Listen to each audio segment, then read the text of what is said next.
অল্প সময়ের মধ্যে আপনাদের এই স্বতঃস্ফূর্ত সহযোগিতায় আমি সত্যি কৃতজ্ঞ। যুক্তিতর্ক সঙ্গে অর্ককে আপনারা গ্রহণ করেছেন, আপনারা মতামত দিচ্ছেন। আমার বিশ্লেষণ এবং অন্যান্য বিভিন্ন ফিল্ডের প্রতিষ্ঠিত মানুষদের সাক্ষাৎকার শুনতে গেলে আপনি যুক্তিতর্ক সঙ্গে অর্ক সাবস্ক্রাইব করবেন, আর লেটেস্ট আপডেট পেতে গেলে আপনাকে বেল আইকন প্রেস করতে হবে। আলাপচারিতায় আমার সঙ্গে রয়েছেন অধ্যাপক, রাজনৈতিক বিশ্লেষক বিশ্বনাথ চক্রবর্তী। সুকান্ত মজুমদার, প্রথমবার সাংসদ, বটানির অধ্যাপক, দার্জিলিং কলেজেও পড়িয়েছেন, গৌড়বঙ্গ বিশ্ববিদ্যালয়ে, 40-এর একদম গোড়ার দিকে বয়স, রাজ্য রাজনীতিতে কার্যত অপরিচিত মুখ। তার হাতে পশ্চিমবঙ্গ বিজেপির গুরুদায়িত্ব। কি বার্তা দিল কেন্দ্রীয় নেতৃত্ব? দেখো, ভারতবর্ষের মধ্যে সবচেয়ে কনিষ্ঠতম সভাপতি, রাজ্য সভাপতি হলেন সুকান্ত মজুমদার। যেটা স্পষ্ট করে বলতে গেলে যে বিজেপির একটা শিক্ষিত আরবান ফেস সত্যি খুব দরকার ছিল। কারণ এই 21-এর নির্বাচনে বিজেপির পরাজয়, যেমন বিজেপির যেমন জয়ে মানে যতটুকু আজকে বিরোধী দল শক্তি হিসেবে উঠে এসছে, তাতে দিলীপ ঘোষের একটা অবদান আছে। ঠিক একইভাবে আরবান শিক্ষিত ভোটারদের মধ্যে দিলীপ ঘোষের গ্রহণযোগ্যতা খুবই কম ছিল, এবং বিজেপি আরবান মধ্যবিত্ত শিক্ষিত মানুষের কাছে যাতে গ্রহণযোগ্য হয় তার একটা উদ্যোগ কিন্তু বিজেপির কেন্দ্রীয় নেতাদের তরফ থেকে ছিল। তুমি দেখেছো যে সমাজের বিভিন্ন বিশিষ্ট ব্যক্তিদের বিজেপিতে যোগদান করানো, তাদেরকে বিভিন্ন কর্মসূচিতে অন্তর্ভুক্ত করা, সেই উদ্যোগটা রেখেছিল, কিন্তু তাতেও খুব একটা কাজ হয়নি। ফলে সুকান্ত মজুমদারের বলা যায় নিয়োগের মধ্য দিয়ে, সভাপতি হিসাবে নিয়োগের মধ্য দিয়ে বিজেপি এই বার্তাটা পরিষ্কার দিল যে বিজেপি বাংলার যে সংস্কৃতি, বাংলার যে কালচার, বাংলার যে মধ্যবিত্ত সেন্টিমেন্ট, তাকে তারা সম্মান দিতে চান। এটা এক। দ্বিতীয় যে বিষয় সেটা হলো ইয়ং যে জেনারেশন, মানে আগামী দিনের কথা বিজেপি ভাবছে। বিজেপি ইমিডিয়েটলি ফল পাবে না এটা ধরেই এগোতে চাইছে, যে আগামী দিনের লিডারশিপ গঠনের প্রশ্নটাকে সামনে রাখছে। অন্য রাজনৈতিক দলগুলো কিন্তু একইভাবে রাখছে। অভিষেক বন্দ্যোপাধ্যায়কে নির্বাচনের পরে সাধারণ সম্পাদক পদে উন্নীত করা হলো, কার্যত তৃণমূল কংগ্রেসের ব্যাটনটা এখন তারই হাতে। ক্যামাক স্ট্রিট আর নবান্নের মধ্যে আমি মনে করি ক্যামাক স্ট্রিট এখন মোর পাওয়ারফুল সেন্টার তৃণমূল কংগ্রেসের রাজনীতিতে। আর একইভাবে তুমি বামেরাও অল্প বয়সীদের আনার চেষ্টা করছে, কারণ ভারতবর্ষের যে মোট ভোটার তা 40-এর নিচে অল্প বয়সী ভোটার।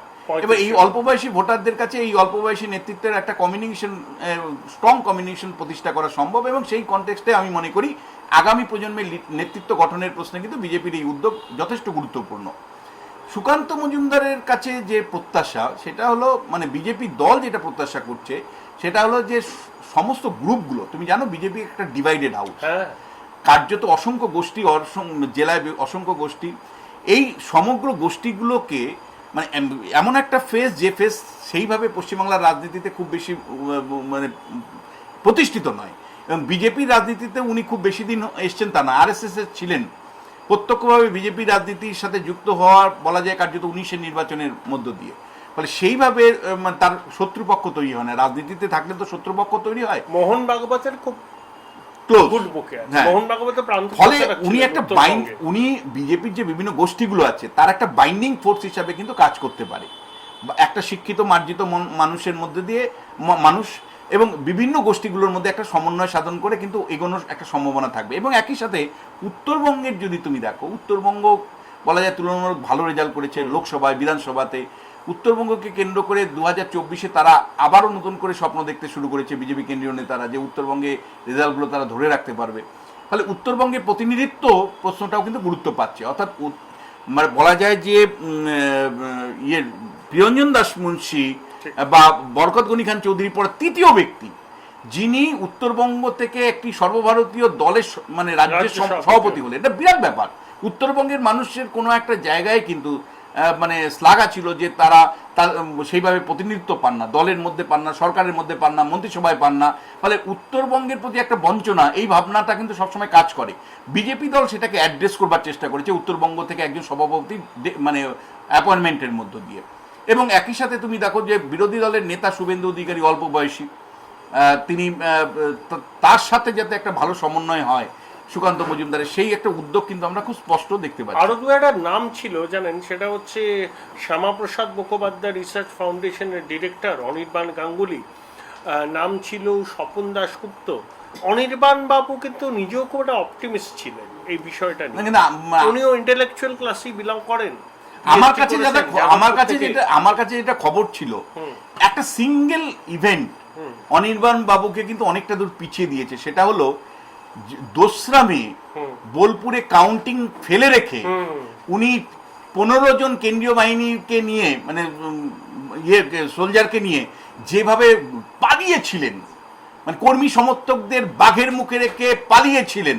তৃণমূল কংগ্রেস অত্যাচার করেছে আর নিজে বাঁচার জন্য বোলপুর থেকে পালিয়েছিলেন, সেটাই কিন্তু বলা যায় যে কার্যত তার মানে সভাপতি হওয়ার পথে প্রধান বাধা ছিল। মানে নেতা কেমন, নেতার আচরণ দিয়ে বোঝা যায়। যখন দল সারা রাজ্য হাঁটছে, বোলপুরে বিপুল পরিমাণে ভোটে হাঁটছে, যখন বোলপুরে সন্ত্রাস নেমে এসছে, তখন প্রার্থী অনির্বাণ গাঙ্গুলি পালিয়ে বাঁচার চেষ্টা করেছেন, দিল্লিতে ছুটে চলে গেছেন। এই একটি কেন্দ্রীয় 14 জনের মতন কেন্দ্রীয় নিরাপত্তা বাহিনী থাকা সত্ত্বেও, ফলে ওই ঘটনাটা কিন্তু আমি বলছি যে সারা ভারতবর্ষের যারা বিজেপি দল চালান, নানা স্তর থেকে কিন্তু অনির্বাণ গাঙ্গুলির বিরুদ্ধে এই অভিযোগটা এসেছিল যে যিনি চাচা আপন প্রাণ বাঁচা বলেন, তিনি আর যাই হোক রাজ্যের সভাপতি হতে পারেন না। অনেক ইন্টেলেকচুয়াল ফোরামের বা তিনি মুখপত্র হতে পারেন, গুরুত্বপূর্ণ নেতা হতে পারেন, কিন্তু চাচা আপন প্রাণ বাঁচা যারা যেই ধরনের নেতা, তিনি আর যাই হোক। কিন্তু এই কথাটাও সুকান্ত মজুমদারের ক্ষেত্রে কাজবে না। একেবারে বালুরঘাটে দাঁড়িয়ে লড়াই করে কিন্তু সুকান্ত মজুমদার কিন্তু আজকে সভাপতির পদটা নিয়েছেন। প্রতিনিয়ত নানা রকম সমস্যার সম্মুখীন হওয়া সত্ত্বেও নিজে জীবন বিপন্ন করে কিন্তু আজকে ওই পদটা তিনি নিয়েছেন। যেমন করে শুভেন্দু অধিকারী বিরোধী দলের নেতার যে পদটা, সেটাও কিন্তু মানে বলা যায় কণ্টকাকীর্ণ পদ ছিল। মানে তিনি নিজের পরিবারকে বাজিয়ে রেখেছেন, নিজেকে বাজিয়ে রেখেছেন, নিজের নিরাপত্তাকে বাজিয়ে রেখেছেন। তারপরে শুভেন্দু অধিকারী যেভাবে মানে রাজ্য রাজনীতিতে এগিয়ে চলবার চেষ্টা করছেন, তার মধ্য দিয়ে তিনি বিরোধী দলের নেতার পদটা পাবেন, এটাই ছিল স্বাভাবিক। সুকান্তর ক্ষেত্রেও সুকান্ত বাবু কিন্তু দিলীপ দার পদাঙ্ক অনুসরণই করছেন, ঘুরে বেড়াচ্ছেন, রাস্তায় রাস্তা দেখাবেন।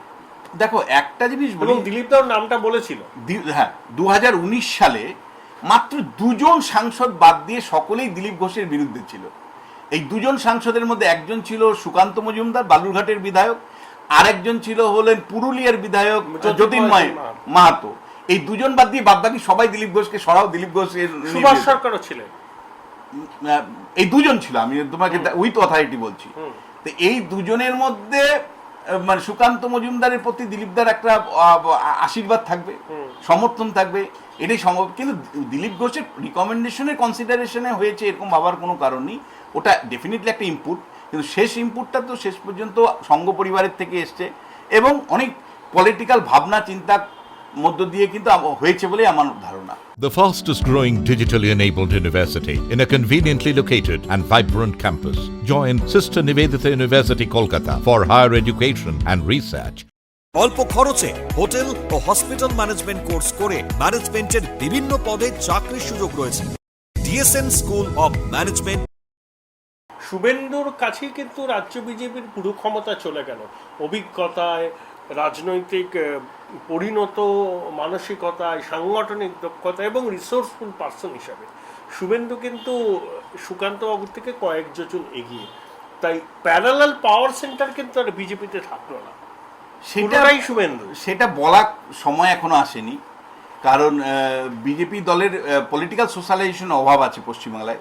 জেলায় জেলায় প্রত্যেক সভাপতি মনে করেন তিনি রাজ্য সভাপতি, এই ভাবনা আছে। প্রত্যেকটা মণ্ডল সভাপতি মনে করেন আমি সেরা, প্রত্যেকটা বুথ সভাপতি মনে করেন আমি সেরা।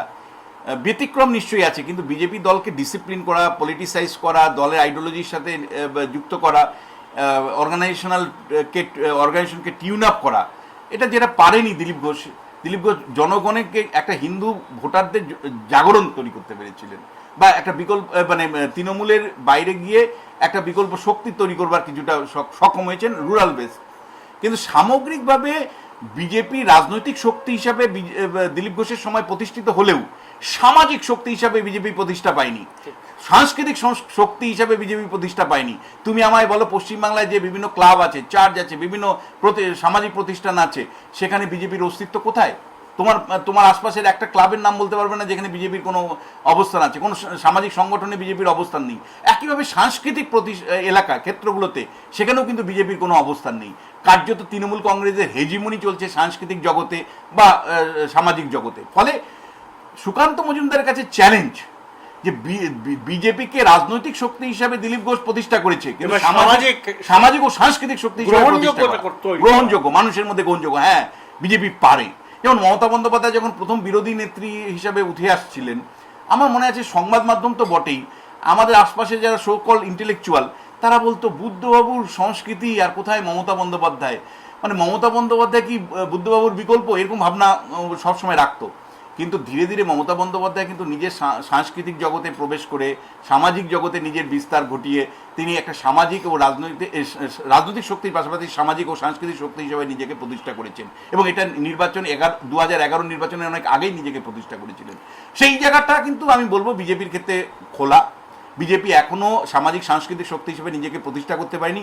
সুকান্ত মজুমদার কাছে চ্যালেঞ্জ হলো সেই সামাজিক সাংস্কৃতিক জগৎটাকে বিজেপির প্রভাব বিস্তার করা। আদৌ তিনি পারবেন কিনা সেটা একটা সময় বলবে।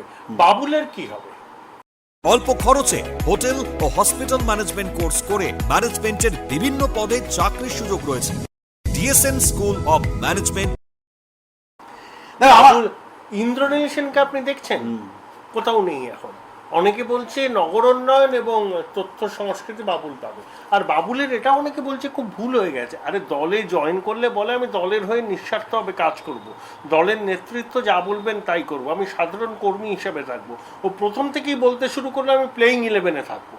এটা কি বাবুলের এগেনস্টে যাবে না? না, যখন বাবুল যেভাবে দল বদল করেছে আমি মনে করি যে এটা কার্যত পেছন থেকে ছুরি মারা যদি বলে, মানে বাংলার রাজনীতিতে মির্জাফর শব্দটা তৃণমূল কংগ্রেস এনেছিল, বাবুলের ক্ষেত্রে 100% প্রযোজ্য হওয়ার সম্ভাবনা। কেন আমি বলছি যে বাবুল কার্যত রাজনীতির জগতে কোনো সম্পর্ক ছিল না, সে রামদেবের জন্য হোক বা যার জন্যই হোক, তিনি নরেন্দ্র মোদীর প্রার্থী হিসাবে তখন 14 সালে বিরাট হাওয়া চলছে, পোলো ময়দানে মোদিজি বললেন মুঝে বাবুল চাই, এবং আসানসোল বেশি নন বেঙ্গলি এলাকাগুলোতে ঢেলে ভোট দিয়েছে বিজেপির পক্ষে, এবং নরেন্দ্র মোদীর প্রচার সঙ্গে ডেফিনেটলি বাবুলের একটা ইমেজ ছিল।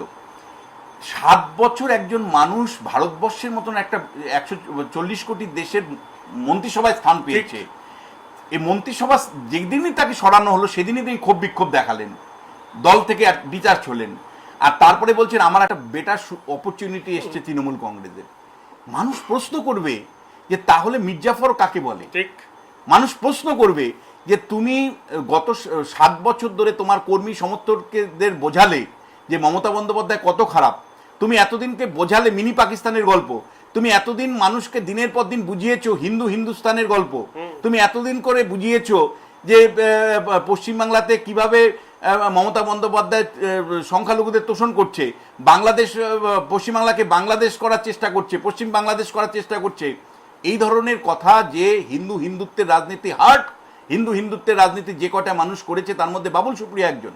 তাহলে আজকে তুমি কার্যত সেই সমস্ত মানুষগুলোকে বিভ্রান্ত করেছো গত 7 বছর ধরে, তুমি জনগণের প্রতি বিশ্বাসঘাতক করেছো, তুমি মানুষকে বুঝিয়েছো যে বিজেপির রাজনীতি সঠিক, তুমি আজকে কি করে বলছো যে বিজেপির রাজনীতি বেঠিক, তৃণমূলের রাজনীতি সঠিক? তুমি তো দুবার মানুষকে প্রতারিত করছো না, তুমি দুবার মানুষকে প্রতারিত করছো। একবার বিজেপির রাজনীতি 7 বছর করে তার মধ্য দিয়ে মানুষকে প্রতারিত করছো, আবার তুমি আজকে তৃণমূলের রাজনীতিতে এসছো, এসে বলছো যে বিজেপির রাজনীতি খারাপ ছিল, তৃণমূলের রাজনীতিটাই খুব ভালো রাজনীতি। তুমি তৃণমূলের যে কর্মী সমর্থক তাদেরকেও তুমি প্রতারিত করবে আগামী দিনে, এবং তারপরে যখন বেস্ট 11-এ তুমি স্থান পাবে না, যদি কোনো সময় তৃণমূলে পাও না, আবার নতুন একটা দলের 11-এ ঢোকার চেষ্টা করবে। মোস্ট অপরচুনিজম তুমি প্রকাশ করেছো, এবং তুমি যে আইডিওলজিকে দ্বারা মানুষকে প্রভাবিত এতদিন করেছো, প্রতারিত করেছো, আজকে সেই আইডিওলজি খারাপ হয়ে গেল, আবার একটা নতুন আইডিওলজি নিয়ে তুমি বলছো যে এরাই ভালো, বিজেপি খারাপ। তা তুমি তো মানুষের সাথে প্রতারিত করে যাচ্ছ, দিনের পর দিন প্রতারিত করে যাচ্ছ। তোমার কাছে বাঙালি কি পেল? প্রতারণা পেল। বাঙালি শিখলো যে একজন রাজনীতিবিদ 7 বছর কেন্দ্রের মন্ত্রিসভায় থাকার পরে কিভাবে পেছন থেকে ছুরি মারে সেটা দেখালো। বাঙালি দেখলো যে কিভাবে মানুষের মুখ আর মুখোশ আলাদা, দুদিন আগে যে কথাটা বলেছে আজকে আরেক রকম কথা বলছে। ফলে এই বাবুল সুপ্রিয়া আর যাই হোক, বাংলার সংস্কৃতির ধারক বাহক নয়, এরাই বাংলার রাজনীতিটাকে কুৎসিত আরো কুৎসিত করছে। অনেকে বলছে বাবুলের যে অ্যাডিশনাল পি আছে ধর্মেন্দ্র কৌশল, তাকে কয়লাকাণ্ডে তদন্তকারী সংস্থা ডাকাডাকি করছিল। দেখো, আমি ওগুলো নিয়ে বলতে চাই না, তার আঁচ বাবুলের গায়ে পড়তে পারে, সেই জন্য চলে এখন ডাকলে বলবে ভিক্টিমাইজ করছে। আমি কিছুতেই ওর মধ্যেই ঢুকতে চাই না। আমি বলছি যে একটা রাজনৈতিক মহলের খবর, রাজনীতির জগতের লোকরা দল বদল করে ওরকম। তুমি নিজেকে বলো আমি গায়ক, তুমি নিজেকে বলো আমি সংবেদনশীল মানুষ, আর তোমার আচরণের মধ্য দিয়ে পুরো প্রতারণা ধরা পড়ছে, রাজনৈতিক প্রতারণা। এই রাজনৈতিক প্রতারণা আমি তোমায় বলছি যে বাংলার রাজনীতি সংস্কৃতিকে কুলসিত করলো, এবং বাংলার আজকে যে বাংলাটা খারাপ, আজকে যে রাজনীতি নিয়ে মানুষ খারাপ কথা বলে, কুৎসিত ধারণা তৈরি করে, এই বাবুল সুপ্রিয়দের মতো মানুষের জন্য, তাদের জন্যই তো রাজনীতিটা কুলুষিত হচ্ছে। তাদের জন্যই শিক্ষিত ছেলেরা রাজনীতিতে আসতে ভয় পায়, যে এই ধরনের প্রতারকদের পাল্লায় পড়ে যেমন তো রাজনৈতিক প্রতারকেরা। আমি অবশ্যই বলছি, অল্প খরচে হোটেল ও হসপিটাল ম্যানেজমেন্ট কোর্স করে ম্যানেজমেন্টের বিভিন্ন পদে চাকরির সুযোগ রয়েছে। DSN school of management. উত্তরবঙ্গেরও বেশ কয়েকজন বিধায়ক এদিক ওদিক করছিলেন, রায়গঞ্জের কৃষ্ণ কল্যাণী, কালিয়াগঞ্জের তো একজন চলেই গেছে। সুকান্ত বাবু আশায় এই দলত্যাগের প্রবণতাটা কি কিছুটা কমবে? একটু কমতে পারে, কারণ দিলীপ ঘোষের প্রতি এলার্জি ছিল। এমনকি নির্বাচিত আরএসএস ঘরানার যারা বিধায়ক আছেন এখনো, তারাও দিলীপ ঘোষের প্রতি বিরক্ত ছিল, ক্ষোভ ছিল, বিক্ষোভ ছিল। হয়তো তারা কিছুটা প্রশমিত হবেন, তাদের ক্ষোভ বিক্ষোভ কিছুটা প্রশমিত হবে, কিন্তু আমার মনে হয় যে আরও দলবদল হবে। কারণ তৃণমূল কংগ্রেস থেকে যাদেরকে নিয়ে যাওয়া হয়েছিল বিজেপিতে, সেটা বিজেপির অন্যায় ছিল। আমি আবারও বলছি, বিজেপি যে রাজনীতি, মানে তৃণমূল কংগ্রেস 11 সাল থেকে যে রাজনীতির জন্ম দিয়েছিল, যে কোনো দল যে কোনো মর্মে ভাঙো, পুলিশ প্রশাসন যাকে ইচ্ছা তাকে ব্যবহার করো, যেভাবে মানুষ ভূঁইয়া থেকে শুরু করে রবীন্দ্রনাথ চ্যাটার্জিদেরকে দলে অন্তর্ভুক্ত করা হয়েছিল, উদয়ন গুহ থেকে যাদেরকে একের পর এক মার্ডারের মামলার বা নানা রকম মামলা দিয়ে দলে অন্তর্ভুক্ত করা হয়েছিল, যে কুৎসিত রাজনীতি তৃণমূল কংগ্রেস জন্ম দিয়েছিল, তাকে আরো বেশি কুৎসিত করেছে বিজেপি। ফলে এই দুটো রাজনৈতিক দল, তৃণমূল কংগ্রেস এবং বিজেপি, তাদের কুৎসিত রাজনীতির জন্য বাংলা, বলা যায় যে বাংলা রাজনীতি কুলুষিত হয়েছে। এবং বীতশ্রদ্ধ মানুষ, এবং অনুপম রায়ের মতন তুমি মানুষ বুঝতে পারো যে ওপেনলি সমালোচনা করছে, পরমব্রতর মতো মানুষ ওপেনলি বাবুল সুপ্রিয়কে সমালোচনা করছে, কবি সুমনের মতন মানুষ মানে বিবেকের তাড়নায় বলছে বাবুল সুপ্রিয়র যে রাজনীতি সেটাকে কিভাবে তিনি দেখছেন। মানে সব মিলে তুমি যদি বলো যে মানে দল বদলের যে কুৎসিত রাজনীতি, কেনা বেচার যে কুৎসিত রাজনীতি তৃণমূল কংগ্রেস প্রতিষ্ঠিত করেছে বাবুল সুপ্রিয়র মাধ্যমে, সেটা চূড়ান্ত রূপ নিয়েছে। আর বিজেপিও কিন্তু 1 ইঞ্চিও পিছিয়ে নেই। যেভাবে 21-এর নির্বাচনের আগে বিজেপি তৃণমূলকে ভাঙিয়েছে, সিপিএমকে ভাঙিয়েছে, কংগ্রেসকে ভাঙিয়ে দল বদল করেছিল, সেটা অত্যন্ত নিন্দনীয়, কুৎসিত, জঘন্য বললেও কম বলা হবে। কিন্তু আমার যেটা মনে হয় যে কোনো একটা জায়গায় কিন্তু একটা মরাল টিউন আপ কিন্তু সংবাদ মাধ্যমেরও করা উচিত। কারণ তুমি যদি সত্যি গণতন্ত্রটাকে রক্ষা করতে চাও, তুমি যদি সত্যি একটা সুস্থ গণতান্ত্রিক পরিবেশ রক্ষা করতে চাও, তাহলে এই আয়ারাম গয়ারাম রাজনীতিকে নিন্দা করা দরকার। এবং আয়ারাম গয়ারাম রাজনীতিকে নাগরিকদের দায়িত্ব একটা, যে তাদেরকেও কিন্তু বর্জন করা দরকার, তাদেরকে পলিটিক্যালি ঘৃণা করা দরকার। যারা দল বদল করছেন, মানে মানুষ যাদেরকে লাইনে দাঁড়িয়ে কষ্ট, রোদ্দে বৃষ্টিতে কষ্টে ভিজে লাইন আপ করে যারা ভোট দিচ্ছেন, সেই ভোট যখন বাবুল সুপ্রিয়র মতন লোকরা বাজারে বিক্রি করছে, সেই সমস্ত মানুষগুলোকে রাজনৈতিকভাবে ঘৃণা করা দরকার। যদি তুমি ঘৃণা করতে পারো, তাদের যদি পরাজয় বছরকে বছর নিশ্চিত করতে পারো, তাহলে এই বাজারে বিক্রি করা, অর্থাৎ মানুষের রায়কে বাজারে বিক্রি করাটা বন্ধ হবে। এদের রাজনৈতিক সন্ন্যাসে পাঠানো হচ্ছে একেবারে, এবং সর্বত্র একটা ঘৃণার চোখ দিয়ে দেখা উচিত। আমি বলছি, পলিটিক্যাল ঘৃণার চোখ যদি না দেখো, তা পলিটিক্যাল সিস্টেমটা তুমি টিকিয়ে রাখতে পারবে না। মানে হাটে বাজারে গরুর মতন যদি এগুলো বিক্রি হয়, এগুলো বিক্রি হচ্ছে, তৃণমূল কংগ্রেস বিক্রি করছে, কখনো বিজেপি বিক্রি করছে, কি রাজনীতি? এটা নিয়ে প্রশ্ন তুমি তুলবে না, সংবাদ মাধ্যম তুলবে না, সমাজ থেকে তুলবে না। আমি সেই জন্য অত্যন্ত খুশি যে কবি সুমনের মতন মানুষ, অনুপমের মতো, পরমব্রতর মতো আরো অনেক মানুষ আমি জানি যে যারা কিন্তু বাবুল সুপ্রিয় দল বদলের পরে কিন্তু আওয়াজ তুলেছেন এই কুৎসিত রাজনীতি নিয়ে। আমার শেষ প্রশ্ন আপনার কাছে, রাজীব ব্যানার্জি অনেকদিন ধরে সিগন্যাল পাঠাচ্ছেন, এখনো তার কপালে শিখে চিচ্ছে না, কেন? স্টাম্বলিং ব্লকটা কোথায়? দেখো এটা একটা তো খবর বেরিয়েছিল যে অভিষেক বন্দ্যোপাধ্যায়ের অফিসে গিয়ে কামাক্ষীর কথা বলে এসছেন। আমার ব্যক্তিগত তারপর আবার কৈলাসজির সঙ্গে দেখা করেছিল, তারপর আবার না ওইটা আমি জানি না, ওটা যদি করে তাহলে আমি জানি না কোন দিকে খেলছে, সেটা আমাকে স্বীকার করেছে, শেয়ার করেছে। আচ্ছা বাহ, তাহলে এইটাই তোমার আজকের এই এপিসোডের ব্রেকিং, আজকের এপিসোডে ব্রেকিং যে অভিষেক বন্দ্যোপাধ্যায়ের পরে রাজীব বন্দ্যোপাধ্যায় অমিতজির সঙ্গে দেখা করতে টাইম পাইনি। সেখানে বিজেপির সঞ্জয় সিং উপস্থিত ছিল। আমি তখন জিজ্ঞেস করেছিলাম রাজীব বাবুকে, রাজীব বললেন হ্যাঁ আমি গেছি। ধৈর্য তো কারণেই, রাজনীতিতে ধৈর্যটাও কিন্তু অনেকের কমে গেছে। শুভেন্দু অধিকারী সমেত একাধিক নেতারা বারবার মনে হয় বলেছিল একটু ধৈর্য ধরে থাকো, কারণ দেখো পশ্চিমবাংলাতে যে কয়েকজন রাজ্যসভার মেম্বার হতো, রাজীব বন্দ্যোপাধ্যায় হয়তো অল ইন্ডিয়া বিজেপি পার্টিতে যদি থাকতে চায় তাহলে থাকার সুযোগ ছিল, অল ইন্ডিয়া পার্টিতে রাজ্যসভার মাধ্যমেও হয়তো দিতে পারতো। কিন্তু এখন যে রাজনীতি ও জায়গাতে পৌঁছে গেছে আর যে ধরনের কথাবার্তা ইলেকশনের পরের দিনই বলতে শুরু করেছে, এবং তারপরে কার্যত বলা যায় যে নিজের অবস্থান মানে কয়েক ঘন্টার মধ্যে পাল্টি খেয়ে নেওয়া, আগে যেটাকে বলেছো, আর একটা রাজনীতিতে হার জিত থাকতেই পারে। তুমি একটা দলে ঢুকেছিলে, চলো পাল্টাই স্লোগান দিয়েছিলে, তুমিই দিয়েছিলে চলো পাল্টাই স্লোগান। মমতা বন্দ্যোপাধ্যায় তোমার উপরে তীব্র আক্রমণ করেছে, তোমার দুর্নীতি নিয়ে প্রশ্ন তুলেছে, তোমার ইত্যাদি নিয়ে। রাজনীতিতে তরজা হতেই পারে, তুমি মিনিমাম লেভেলে ওয়েট না করে নিজের নিরাপত্তার কারণেই হোক বা মমতা বন্দ্যোপাধ্যায়ের তদন্তের হাত থেকে বাঁচার জন্যই হোক বা যে কারণেই হোক, তুমি যে ধরনের অবস্থান নিলে সত্যি মানে যদি কোনো মানে বিজেপি যারা কর্মী সমর্থক তারা কি মেনে নেবে তাকে? উল্টো দিকে তৃণমূল কি মানবে? তুমি যে ল্যাঙ্গুয়েজ ব্যবহার করেছো ইলেকশনে, যেভাবে তুমি কথা বলেছো, কিন্তু দেখো মানে অনেক সময় তো মানে চাপিয়ে দেওয়া হয়, ইম্পোজ করা হয়। তো এমন হতেই পারে যে হয়তো অভিষেক বন্দ্যোপাধ্যায় হয়তো এমন হতে পারে যে তাকে একটা রাজ্যসভায় টিকিট দিয়ে বা কোনো একটা সুযোগ সুবিধা দিয়ে ইম্পোজ করে বাইরে পাঠিয়ে রাখলো। আমার কাছে খবর আছে এইচআরবিসির চেয়ারম্যান হতেই পারে, মানে আমি তাই বলছি যে কোনো একটা অ্যাডমিনিস্ট্রেটিভ পদ কিছু দিয়ে, মানে এতে কি রাজনৈতিক সম্মান বাড়ে? আমার তো মনে হয় না যে সম্মান খুব একটা বাড়ে। দিলীপদার কি ভবিষ্যৎ? দিলীপদাকে পশ্চিমবঙ্গ থেকে টাটা বাই বাই।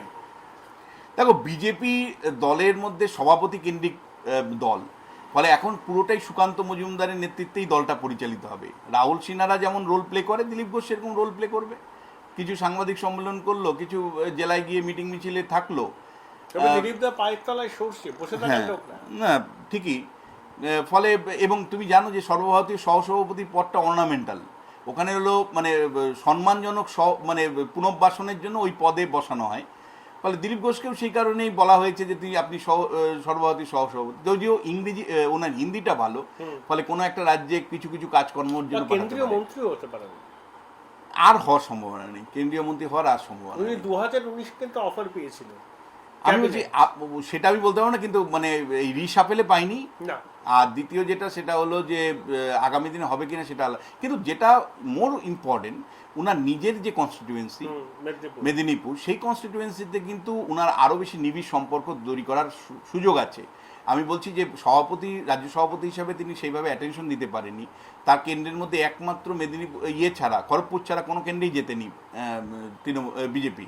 ফলে তার নিজের কনস্টিটিউয়েন্সিকে নার্সিং করা, নাগরিকদের সাথে সম্পর্ক তৈরি করা, পরিষেবা দেওয়ার নিশ্চিত করা, এগুলো আমার মনে হয় অনেক বেশি করে করা উচিত বলে আমি মনে করি।